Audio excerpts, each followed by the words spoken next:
सो firstly तो congratulations Aditya thank you. Faraz के लिए। Thank you. सो कैसी फीलिंग है अभी और कितना डिफिकल्ट था ये कैरेक्टर में खुद को ढालना? फिलहाल तो बहुत ही बढ़िया लग रहा है क्योंकि लोगों को पिक्चर पसंद आ रही है, परफॉर्मेंसेस पसंद आ रहे हैं। जो एक्चुअली हम कहानी के थ्रू कहना चाह रहे हैं वो बात भी व्यक्त हो रही है ऑडियंसेस को, तो बड़ा ही अच्छा लग रहा है। As far as the role goes, of course हर रोल अपने आप में कठिन होता है, लेकिन आप समझ सकते हैं ऐसा रोल जो मतलब मेरे रियलिटी से, मेरे पर्सनालिटी से इतना दूर है, तो काफी कठिन था ये रोल निभाना, किरदार निभाना। लेकिन हंसल सर थे ही पहले से, उन्हीं का आइडिया था कि मतलब हमें इसको ह्यूमनाइज करना है, इसका थोड़ा जिसे कहते हैं वो लेयर्स ऑफ ब्रूटैलिटी के नीचे जो ह्यूमैनिटी होती है, जो इंसानियत होती है, वो भी थोड़ी सी व्यक्त करनी है। तो फिर वही हमारा इरादा था पहले से ही। स्क्रिप्ट में भी पहले से ही वही बातें लिखी हुई थी, वो नुआंसेस प्रेजेंट थे, मौजूद थे। जैसे मतलब जो स्क्रिप्ट जो राघव कक्कड़, कश्यप कपूर और रितेश सर ने लिखी है, तो था कठिन जरूर, लेकिन एक बहुत ही जिसे कहते हैं इनलाइटनिंग एक्सपीरियंस था। बहुत कुछ सीखने को मिला।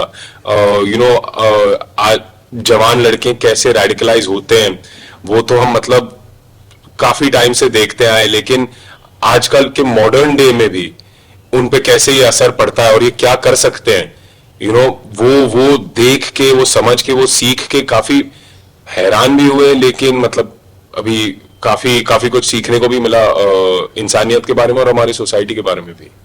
जैसे कि ट्रेलर में देखने मिल रहा है कि आपने काफी गन का यूज हुआ है। जी सो वो गन को पकड़ना उसके जी लिए भी काफी प्रैक्टिस लगती है। सो आपका वो दौर कैसा रहा जी। तो प्रैक्टिस का? वो सुनील रॉड्रिगेज सर जो एक्शन डायरेक्टर है हमारे, उनकी टीम के साथ हमने काफी वर्कशॉप्स किए जिसे कहते हैं।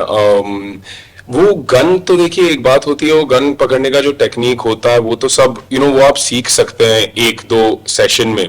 लेकिन वो जो समझ बदलनी पड़ती है हमें कि हम जो भी जब भी सिनेमा में गन देखते हैं तो वो ऐसी कोई बड़ी बात होती है नहीं।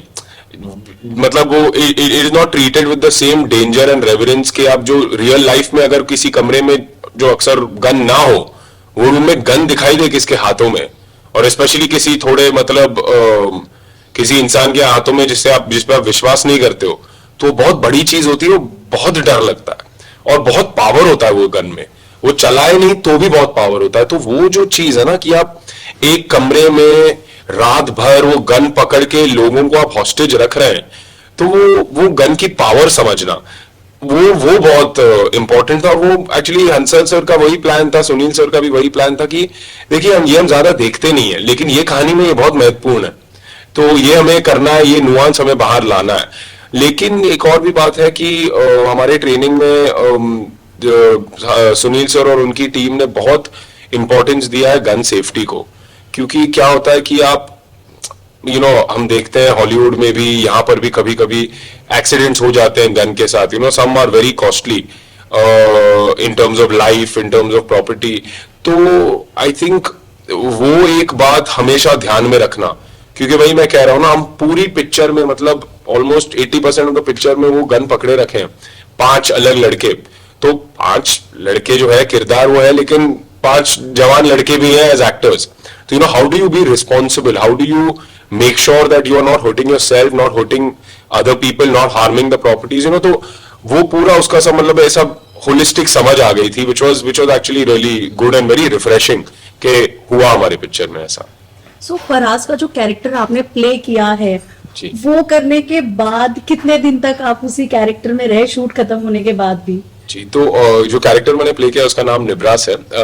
वो मतलब वो ऐसा करते हैं ना, जैसे कहते हैं ना जी कि आप कुछ भी काम करते हैं जिसमें आप लगन मेहनत से आप काम करते हैं, जिस पे समय बिताते हैं आप, तो वो थोड़ा सा आप में रह ही जाता है कहीं ना कहीं, इन terms of whether it is in this case, of course hopefully वो किरदार के क्वालिटीज ना आ जाए, बट वो जिससे जो जो समझ मिली है इसमें ये काम करके, ये कहानी पे काम करके, हंसल सर के साथ काम करके, तो वो सारी चीजें मतलब मैं ऐसा मानता हूं कि मैं आई वुड होप कि I keep it with me और मैं आगे ले जा सकूं। कभी कभी कोई कट कैरेक्टर कट हेडफोन हो गया ना। चेक करो। रोलिंग। सो कभी कभी किसी कैरेक्टर को करने के लिए काफ़ी स्टडीज़ भी करनी पड़ती है, और ये एक ऐसा कैरेक्टर था जो काफ़ी सेंसिटिव भी है, सो आपको क्या कुछ करना पड़ा इसके लिए? तो जैसे आपने कहा तैयारी तो करनी पड़ती है और मैं तो मतलब बेशक तैयारी करने में मानता ही हूँ मुझे एक्चुअली जब मैं अगर मैं मेरी बुनियाद अगर यू नो सॉरी सॉरी फिर से ले लेते हैं। एक मिनट बोलिए। तो जैसे आप कह रहे हैं मतलब तैयारी तो करनी ही पड़ती है और मैं तो मतलब प्रेपरेशन में ही मानता हूँ मुझे एक्चुअली कॉन्फिडेंस मिलता है अगर मैं ज़्यादा प्रिपेयर्ड हूँ अगर मेरी बुनियाद कड़क है तो मुझे एक्चुअली जब मैं सेट पे उतरता हूँ या स्टेज पर उतरता हूँ तो मुझे तब मैं फ्रीडम के साथ डिस्कवर कर सकता हूँ नई चीजें while on stage while on set. लेकिन अगर आपकी प्रेपरेशन स्ट्रांग ना हो तो आप उसी में अटके रहते हैं वही सोचते रहते हैं तो you can not really perform and be completely present at least that's my process for me. तो इस रोल के साथ भी वही हुआ हंसल सर ने हमें 1 महीने की लगभग वर्कशॉप कराई थी। हमने काफी रीडिंग्स किए साथ में सारे जो यंग कास्ट है रेस्टोरेंट में साथ में मिलके हमने रीडिंग्स की। हमने उनके जो हंसल सर के जो पुराने एसोसिएट है इखलाक अहमद खान जो फिल्म के एसोसिएट राइटर भी है उनके साथ हमने जो कुरान शरीफ की जो सुराएं हैं या नमाज पढ़ने का जो तौर तरीका होता है या फिर आप जो इंटरप्रिटेशन की बात बोलते हैं कि आप एक ही सुरा लेके आप 1000 तरीकों से इंटरप्रेट कर सकते हैं। हमारी पिक्चर में तो 2 बड़े डिस्टिंक्ट तरीकों से इंटरप्रेट होते हैं। तो ये सारे जो एस्पेक्ट्स है उस पे हमने काम किया। खैर हमने अपना खुद का भी रिसर्च और रीडिंग किया और आई थिंक वही पॉइंट वही था कि आपको समझना है कि ये लड़के लोग इस मुकाम तक कैसे पहुंचते हैं वो इम्पोर्टेंट था। और as an actor I think आपका मेन जॉब रहता है कि you have to make the audience believe that what you're saying and doing is true and it's honest. So how do you get yourself to believe what this character is saying and doing? मतलब ये इतना घिनौना काम है इतना reprehensible काम है ये करते हुए ये जो कहते हैं वो कहते हुए तुम कैसे बिलीव कर पाओ एज एन एक्टर वो किरदार को। तो वो एक्चुअली सबसे बड़ा चैलेंज था बट यू नो मैं शुक्रगुजार हूँ कि हंसल सर की गाइडेंस के साथ हम वो कर पाए। जैसे कि आपने कुरान शरीफ का जिक्र किया अभी, सो आपका रिलीजन और जो आपने कैरेक्टर प्ले किया है वो काफी अलग है। सो उन चीजों को दिमाग में रखकर क्या कुछ करना था, बिकॉज वो एक बहुत ही डिफरेंट रिलीजन हो जाता है। देखिए एज एन एक्टर आपको हमेशा किरदार भी प्ले करने पड़ते हैं जो आप शायद हो नहीं। यू नो मतलब मैं शायद अगर मैं कहूँ कि मैं मास्टर्स करके बैठा हूँ यहाँ पर लेकिन अगर मुझे कल किसी 10th पास का रोल करना पड़े तो मुझे वो सीखना पड़ता है। मुझे वो चीजें जो मैंने शायद लर्न की हो लाइफ में मुझे अनलर्न करनी पड़ती है नई चीजें सीखनी पड़ती है। तो that is a part of a actor's job to do things that you might not normally be or to play roles that are very different from what you are। लेकिन मैं ऐसा मानता हूं कि जब आप वो करते हैं तो आपकी जिम्मेदारी बढ़ जाती है और आपको फिर तैयारी ज्यादा करनी पड़ती है क्योंकि जाहिर सी बात है अगर मैं मुसलमान नहीं हूं और मुझे अगर कुरान शरीफ की सुराएं पढ़नी है या नमाज पढ़नी है तो फिर लोगों की निगाहें डटी रहेगी। लोग भी बोलेंगे कि भाई देखो गलती यहाँ वहां हुई है या नहीं हुई है। तो वो मतलब जाहिर सी बात है उस पर थोड़ा सा प्रेशर थोड़ी सी रिस्पॉन्सिबिलिटी बढ़ जाती है। लेकिन अगर आप जी तोड़ के मेहनत करो तो शायद परिणाम सही निकले और आई होप कि हमारे इस केस में भी वही हुआ है। बट मैं वही कहना चाहूंगा कि we were cognizant of the responsibility. मतलब हमें पता था कि बहुत बड़ी जिम्मेदारी है एक्स्ट्रा जिम्मेदारी उठाई है हमने लेकिन उसी के लिए हमने वो 1 महीने का प्रेपरेशन और वर्कशॉप किया जो आई थिंक सब करके सही निकला है कुछ। तो ट्रेलर देखने के बाद आपके पापा का क्या रिस्पॉन्स था? तो ट्रेलर देखने के बाद पिक्चर देखने के बाद उनको तो बड़ी अच्छी लगी पिक्चर। उनको जो हंसल सर कहना चाह रहे थे कहानी के थ्रू जो राइटर्स कहना चाह रहे थे कहानी के थ्रू उनको भी वो बात काफी अच्छे से समझ में आई। उनको परफॉर्मेंसेस भी काफी अच्छे लगे।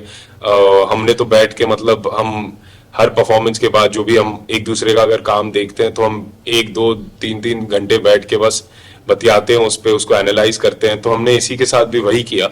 लेकिन मैं काफी खुश हूं कि उनको परफॉर्मेंस पसंद आया।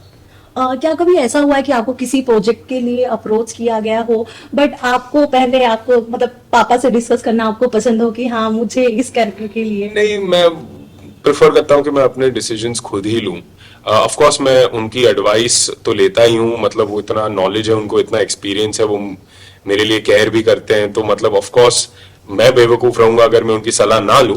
लेकिन ऐसी चीजों के लिए जो कहानियों के पिक्चरों के डिसीजन लेने पड़ते हैं या वो सब चीजों के लिए मैं अपने इंस्टिंक्ट में मानता हूं, क्योंकि अगर आप किसी और का सुन के, no matter how well meaning, अगर आप किसी और का सुन के आप डिसीजन ले रहे हैं, आप काम कर रहे हैं, तो आपका काम नहीं होता। फिर अगर आप सक्सेसफुल हुए या फेल हुए तो फिर वो सक्सेस या फेलियर आपका फील नहीं होता, which is a little bit of a dangerous thing. तो मैं ऐसा मानता हूं कि खुद की डिसीजंस लो, सोच समझ के लो, लेकिन खुद के डिसीजन लो। शूटिंग के वक्त कोई ऐसा इमोशनल मोमेंट हुआ हो सेट पर जो आप शेयर करना चाहें आपके फैंस के साथ?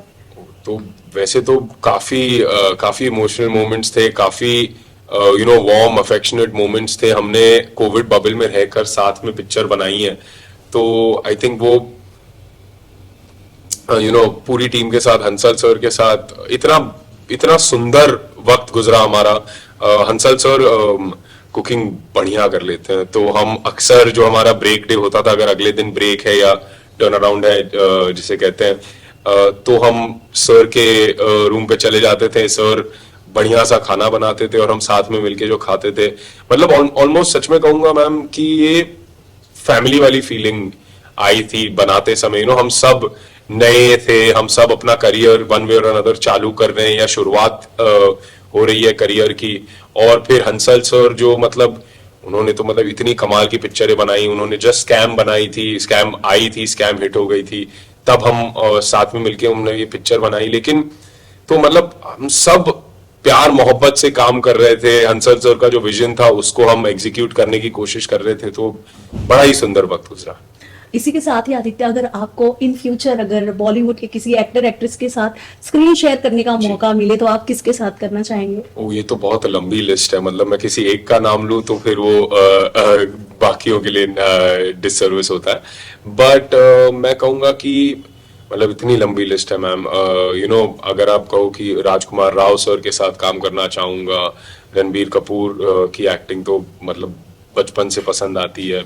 आलिया भट्ट कमाल की एक्टर है, पंकज त्रिपाठी सर कमाल है, नवाजुद्दीन सिद्दीकी सर भी हैं। कभी शायद पिताजी के साथ भी काम करने का मौका मिले तो बेशक करना चाहूंगा। अगर पिताजी के साथ, आपने जिक्र किया पिताजी के साथ अगर आप काम करना चाहेंगे, उस वक्त आपके दिमाग पे क्या, क्योंकि आपके डैड बहुत ही दिग्गज एक्टर है जिन्होंने पता अनगिनत फिल्में दी हैं जो आज भी एवरग्रीन की तरह चल रही है। सो कैसा कैरेक्टर आप उनके साथ प्ले करना चाहेंगे? वो तो कहानी पे डिपेंड है, मतलब उनके साथ या तो ड्रामा या तो कॉमेडी। मतलब मैंने उनको अपने बचपन में उनके नाटक करते हुए देखा है, तो मतलब वो जो ड्रामा में भी जो काम करते हैं, जो मतलब जो चीजें ला पाते हैं, वो भी बड़ी बड़ी सीख मिल सकती है ना एज एन एक्टर मुझको। बट ऑफ कोर्स कॉमेडी में भी तो वो मतलब कमाल है ही। तो आई थिंक मैं that would depend on the story to be honest. Okay, आपसे अगर पूछे कि आपके फादर की कौन सी ऐसी फिल्म है अब तक की जो आपकी फेवरेट है? आई वुड से काफी है। अगेन उन्होंने तो आई थिंक 300 से ज्यादा पिक्चरें करी है, तो काफी पसंद है। बट आई विल से कि मुझे ओए लकी लकी ओए एक ऐसी पिक्चर है जो मुझे बहुत पसंद है बचपन से भी। मतलब मैं वो कहानी, वो लकी का किरदार, पिताजी के जो 3 अलग किरदार है, सिमिलर रीजन के, लेकिन फिर भी उन्होंने जो वेरिएशन लाया है तीनों किरदार में, आई थिंक वो picture out and out master class है। अगर आप कहो डायरेक्शन की, राइटिंग की, परफॉर्मेंसेस की, वर्ल्ड बिल्डिंग की, मतलब और वो कहानी कहाँ से कहाँ ले जाते हैं, वो किरदार क्या क्या करता है, फिर भी आपको उसके लिए पिटी, उसके लिए थोड़ी सी सिंपैथी फील होती है। तो मतलब बहुत बहुत बहुत सुंदर पिक्चर है वो। लास्टली आपके फैंस के लिए क्या मैसेज देना चाहेंगे? नहीं, बस आप जब भी जा सको सिनेमा में जाकर फराज देखिए। हमने बहुत मेहनत से, लगन मेहनत से, प्यार मोहब्बत से पिक्चर बनाई है।